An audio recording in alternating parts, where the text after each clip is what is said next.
Un autre exercice qui a pour objectif faire un petit rappel de l'appareil respiratoire. Qu'est-ce qu'ils vous ont demandé? Recopier les numéros du schéma ci-dessous et attribuer à chacun le nom qui lui correspond. C'est-à-dire, ils vous demandent de légender le schéma. Donc tout d'abord, c'est quoi ce schéma-là? Oui, c'est l'appareil respiratoire. De quoi il est composé l'appareil respiratoire? Donc je commence par petit 1, si vous voyez, c'est la cavité nasale. Petit 2, c'est pharynx. Petit 3, c'est, regardez avec moi, petit 3, c'est trachée. Puis, ici, comme vous voyez, petit 4, c'est bronche. Et petit 5, les bronchioles. Vous l'avez déjà vu que les bronches se ramifient en petites bronchioles. De quoi ils se terminent les bronchioles? Ils se terminent par des sacs alvéolaires. Donc voilà mes chers étudiants, la légende j'ai noté pour vous pour que vous ne commettez pas des fautes d'orthographe, surtout concernant des mots scientifiques comme ça. Donc je répète, petit 1 cavité nasale, petit 2 pharynx, petit 3 trachée, petit 4 les bronches, petit 5 bronchioles et 6 sacs alvéolaires. On passe à l'exercice 5. L'exercice 5 pour objectif de parler de la dentition chez l'homme. Donc la dentition d'un adulte comprend en principe 32 dents. Les 28 dents de l'adolescent sont complétées par l'apparition des troisièmes molaires que l'on appelle les dents de sagesse. Ces dents peuvent commencer à pousser vers l'âge de 16 ans à 18 ans. Ce sont des informations que vous connaissez déjà, que vous avez déjà vues dans le cours en première année de collège. Ma question, ça, une photo qui représente, si vous voyez, la dentition chez l'homme. Je vois, est-ce que la photo elle est bien claire pour vous? Je la fais approcher. C'est clair? Donc, vous voyez bien l'os de la mâchoire à ma droite et la gencive. Ils nous ont demandé de nommer les différents types de dents. Petit 1, petit 2, petit 3, petit 4 et de déterminer le rôle de chaque type de dent. De déterminer le rôle de chaque type. Donc, si vous voyez avec moi, c'est quoi petit 1, mes chers étudiants? Petit 1, c'est quoi ça? Oui, petit 1, ce sont les incisifs. Quel est le rôle des incisifs? Ce sont des incisifs qui sont tranchantes, qui ont pour rôle de couper les aliments. Les incisifs, ils coupent les aliments. Suivi de quoi? Suivi des canines. Un canine ici, les anières, qui sont pointis, qui ont pour rôle de déchirer. Qui sont pointus, qui ont pour rôle de déchirer. Puis, j'arrive à petit 3. Petit 3, ce sont les prémolaires. Et petit 4, ce sont les molaires. Quel est le rôle des molaires et des prémolaires? Il écrase. Oui, il écrase. Il écrase et broie les aliments.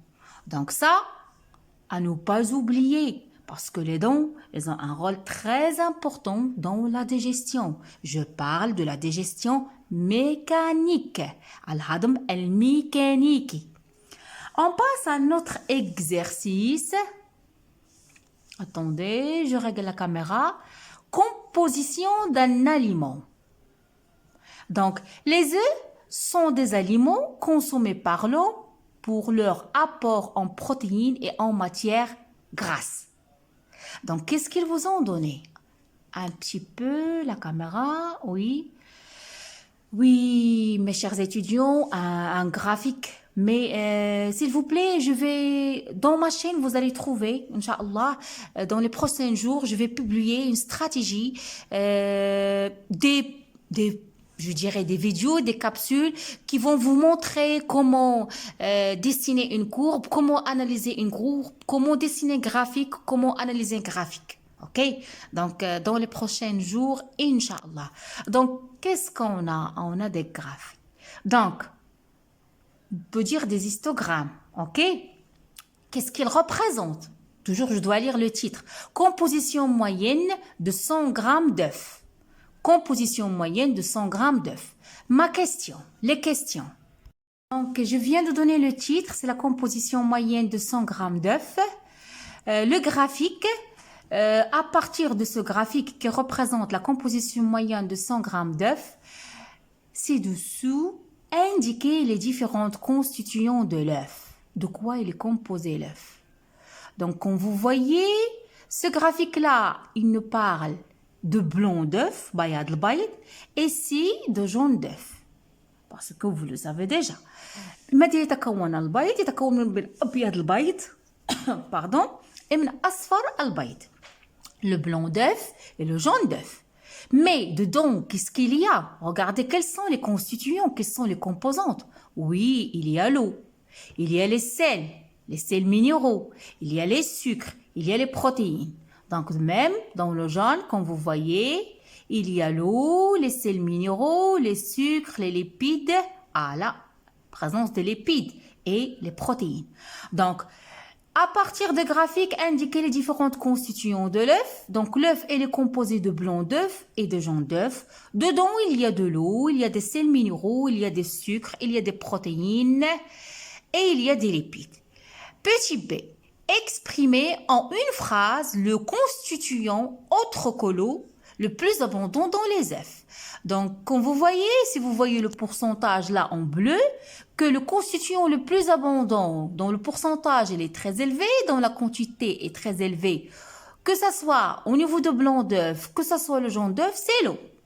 Un autre constituant où il y a beaucoup de pourcentage, je vais rajouter les protéines. Les œufs sont riches en protéines. La dernière question, comparez la quantité des protéines et de la matière grasse dans le blanc et dans le jaune de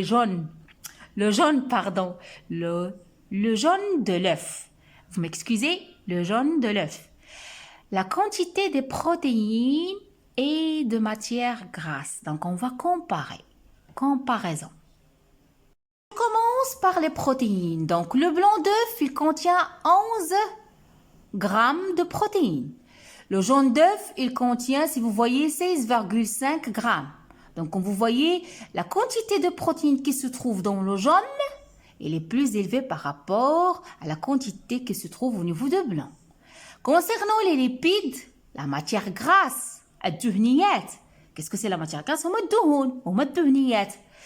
Les lipides, comme vous voyez, ils sont absents dans le blanc d'œuf, mais leur quantité dans le jaune d'œuf, elle est très élevée, 34 grammes.